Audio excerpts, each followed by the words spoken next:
CNN Student News is back in session. I'm Carl Azus with 10 minutes of commercial-free current events. That includes what's happening in the town of Ferguson, Missouri. 5 things to know about this. 1. The crisis started when a white police officer shot and killed an unarmed African-American man. That was on August 9th. 2. There are conflicting reports about what exactly happened. Witnesses say there was a scuffle between 18-year-old Michael Brown and Officer Darren Wilson. They say Brown had his hands up trying to surrender when he was shot. Police say Brown struggled with Officer Wilson and reached for his gun. One report says Brown was charging the officer when he was shot. 3. Results for an autopsy requested by Brown's family were announced yesterday. A doctor says there weren't signs of a struggle on Brown's body and that he'd been shot at least 6 times.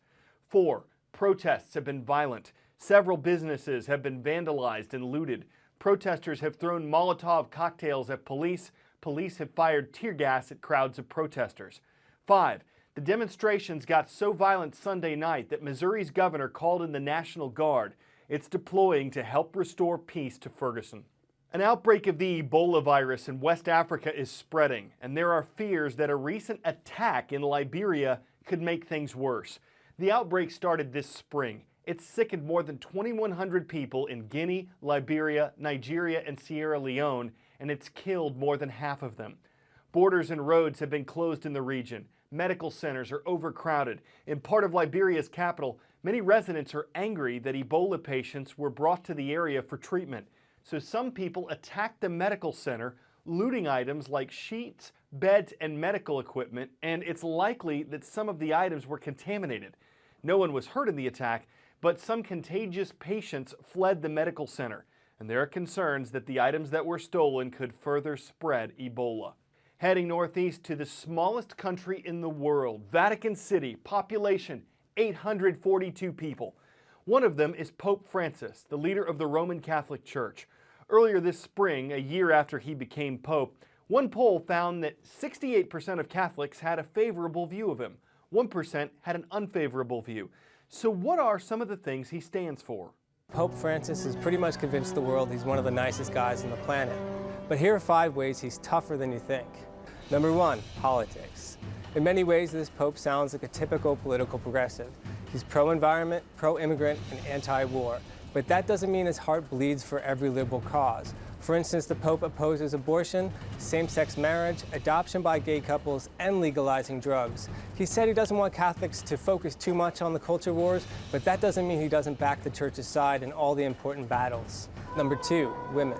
Nobody really expected Pope Francis to overturn centuries of church teaching and allow women to become priests. But he has said they should have a larger role in the church.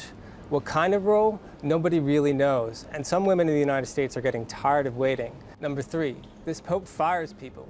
He's tired about hearing about the corruption and the turf wars inside the Vatican, so he's cleaning house. In June, for example, he fired all 5 members of a board that oversees Vatican finances, even though those guys had just been reappointed by his predecessor, Pope Benedict. He's all about reform, and if you get in his way, he's going to remove you. Number 4, this Pope has a sharp tongue and he's not afraid to cut loose. Case in point, he called previous popes, quote, narcissists, flattered by yes men. Those yes men, he said, he called them the leprosy of the papacy. One Catholic blogger even collected all the papal insults into a book that he satirically called the Pope Francis Little Book of Insults. Number 5, taking on the mafia. Some Italian experts have warned that this Pope may be in trouble with the mafia, mainly because he's reforming the Vatican Bank. But that didn't stop him from driving to the mafia's heartland in southern Italy and telling them all basically to their face that they'd been kicked out of the church. The last time a pope tried something like that, the mafia responded by bombing Catholic churches in Rome, including the Pope's home church. So we've got this segment called Roll Call. It's a chance to have your school announced on CNN Student News. There's now only one way to submit a request, and you need to be at least 13 years old. Go to cnnstudentnews.com, click where it says Roll Call, and leave a comment at the bottom of our transcript page. We'll pick 3 schools from each day's transcript. You can make one request every day, but spamming will not help you. Please tell us your school name, city, state, and mascot. Good luck.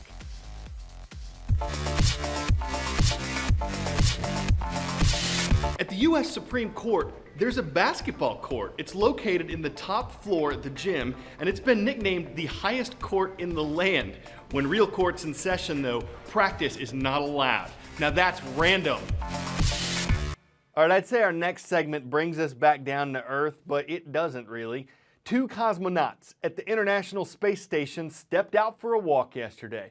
They had a couple things to do hundreds of miles above us. One was release a satellite, a miniature one. It's a tiny 4-inch box from Peru that'll orbit the Earth, take pictures, and measure temperature and pressure. The other part of their mission was to replace some old equipment, including science experiments, on the Russian part of the International Space Station. Spacewalks may look slow and simple, but they're a dangerous part of any space mission, and that's today. Imagine what one was like 45 years ago on the moon. We were glued to the television set, working on something that is going to just be around forever is absolutely incredible. Go for undocking. When Aldrin and Armstrong had to release themselves from the command module, they had to disengage and come flying back down into the moon, and they were basically on their back. Roger, Eagle, undocked. When they ejected themselves from that command module, and they were on their way towards the moon, and they were on their back. How does it look? The Eagle has wings. Roger. If they didn't have that restraint harness, there could have been some big trouble. He didn't have a lot of maneuverability. I'll tell you. Much harder to do than it was. As you're looking, you lose the perspective. How big is that boulder? Straight shadow. Just into the right roll. Tranquility Base here. The Eagle has landed. Roger, Tranquility. We copy you on the ground. You got a bunch of guys about to turn blue. We're breathing again. Thanks a lot. The anticipation of him touching that moon was absolutely incredible. We were all guessing, what is the ground going to be like? Is he going to sink up to his knees? The surface appears to be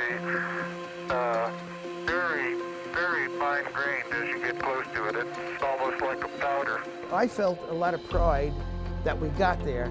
The idea of helping humanity was the best thing that came out of the program.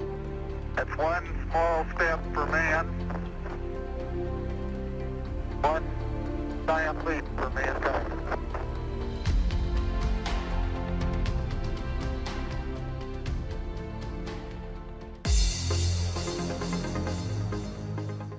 Time to take roll. Here are 3 schools we picked from Monday's transcript page at cnnstudentnews.com. From Seneca High School, we're being stalked by the Bobcats. Good to have you watching next door in Seneca, South Carolina. From Cleveland, Ohio, watch out for the Hornets. They're swarming at Cleveland School of Science and Medicine. And in Dubuque, Iowa, the Rams rock. We found them at Dubuque Senior High School. Last story today includes a bit of a canine conundrum. After leaving her toy outside, Lupa, a Chihuahua and Dachshund mix, watched a little angrily as a wild fox showed up to toy around with it. The dog didn't mean to be sharing, but the fox didn't seem to be caring. At least the video from Yukon, Canada was shared almost 200,000 times on Facebook. You could say that fox was dogging her, was outfoxing her, was toying with her emotions. We could see why the dog was angry, but we still don't know what the fox say. I'm Carl Azus. This is CNN Student News. We'll be back tomorrow.